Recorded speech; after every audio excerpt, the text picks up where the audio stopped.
आपण ऐकत आहात जगद्गुरु तत्वदर्शी संत रामपालजी महाराज यांच्याद्वारे लिखित पुस्तक कबीर परमेश्वर संपूर्ण. विषय हजरत मुहम्मदजी मध्ये काल म्हणजे ब्रह्म आणि इतर देव आणि पूर्वज प्रवेश करून बोलत होते याचा पुरावा. सर्व पवित्र धर्मांचे श्रद्धाळू वास्तविक ज्ञान आणि भक्तिविधीपासून वंचित आहेत. ते खरे तत्वज्ञान आणि भक्तिविधी मी स्वतः म्हणजे कबीर परमेश्वर काशीचा विणकर धाणक सांगण्यासाठी आलो आहे. माझ्यावर विश्वास ठेवा आणि मी तुम्हाला सांगतो.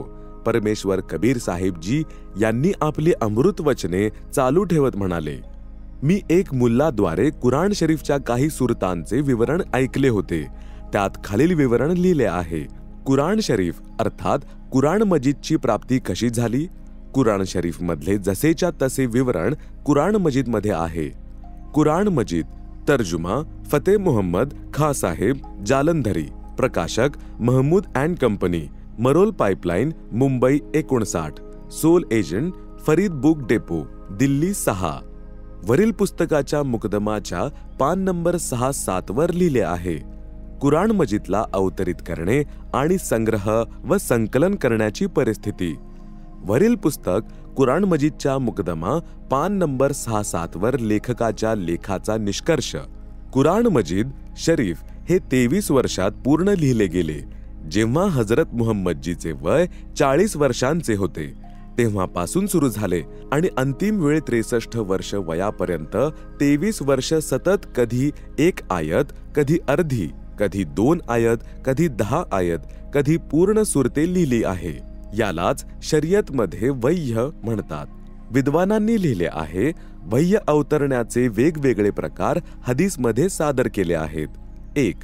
देवदूत वह्य घेऊन येत असे तेव्हा घंटा वाजल्यासारखा आवाज येई.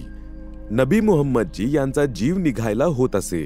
ही पद्धत नबी मुहम्मद यांच्यासाठी खूप क्लेशदायक होत होती.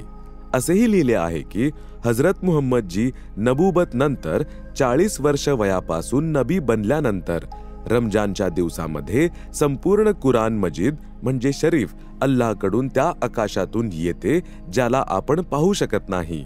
अल्लाह म्हणजे प्रभूच्या आदेशाने अवतरित केले, अर्थात त्याच अल्लाहद्वारा बोलल्या गेले. त्यानंतर हजरत जिब्राईलला ज्या वेळेस ज्या प्रकारे आदेश झाला त्यांनी पवित्र कलाम तंतोतंत कोणताही बदल न करता नबी मुहम्मदजी पर्यंत पोहोचवले. 2. कधी कधी एक देवदूत तुमच्या मनात एखादी गोष्ट टाकायचा. 3. देवदूत माणसाच्या रूपात येऊन बोलायचा. टीप: हजरत मुहम्मदजी यांच्या चरित्रात लिहिलेले आहे की जेव्हा देवदूत जिब्राईल सुरुवातीला वह्य घेऊन आला मनुष्यासमान दिसत होता तर त्याने मुहम्मदजीचा गळा आवळला आणि हे वाचा असे सांगितले. हजरत मुहम्मदजी म्हणाले की मला असे जाणवले जणू तो माझा गळा दाबत आहे, माझ्या शरीराला दाबत आहे. त्याने असे 2दा केले आणि नंतर 3ऱ्यांदा पुन्हा वाचा असे सांगितले. मला असे वाटले तो पुन्हा माझा गळा दाबेल. यावेळेस तो जोरात दाबेल. मी म्हणालो काय वाचू? कुराणची पहिली आयत शिकवली आणि मला ती पाठ झाली. मग देवदूत निघून गेला. मी घाबरलो. माझे हृदय धडधडत होते. अंग थरथर कापायला लागले.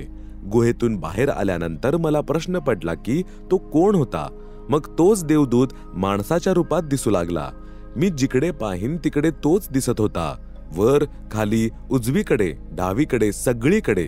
घरी आल्यावर चादर घेऊन झोपलो. संपूर्ण अंग घामाने भिजले होते. मला भीती वाटते खदीजा की मी मरून तर जाणार नाही. मग हजरत मुहम्मदजी यांनी आपली पत्नी खदीजा हिला संपूर्ण गोष्ट सांगितली.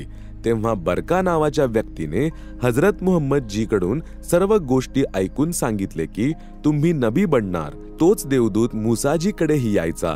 वरील वर्णनावरून हे सिद्ध होते की देवदूत मानव रूपात वह्य आणत असे तरी हजरत मुहम्मदजी यांना खूप कष्ट होत असे. 4. अल्लाह ताला यांनी जागृत नबी मुहम्मद सल्ल यांच्याशी संवाद केला.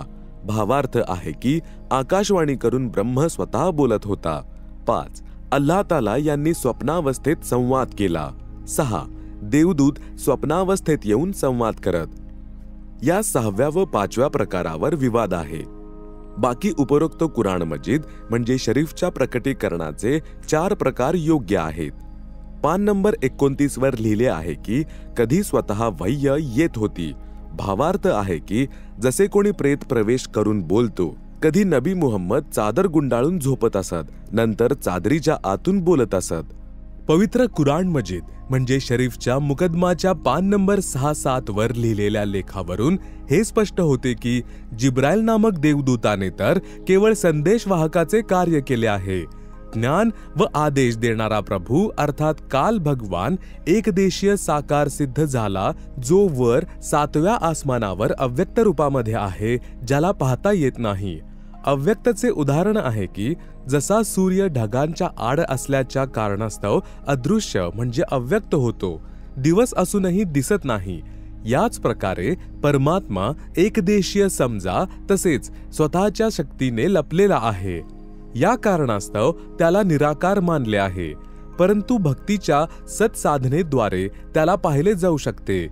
त्या सद्भक्तीचा विधी कुराण शरीफमध्ये नाही, कारण त्यासाठी कोणत्या तरी बाखबर म्हणजे तत्वदर्शीकडून जाणण्यास सांगितले आहे.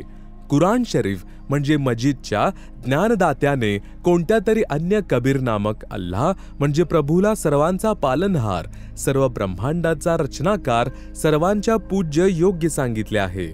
कुराण शरीफ म्हणजे मजीद सूरत फुरकानी 25 आयत 52 ते 58 तसेच 59 मध्ये वर्णन आहे, ज्यामध्ये कुराण ज्ञानदाता अल्लाहने सांगितले आहे की त्यावरील अल्लाह कबीर वा खबीर, ज्याला अल्लाहु अकबर पण म्हटले जाते, त्याविषयी मी म्हणजे कुराणचा ज्ञानदाता नाही जाणत.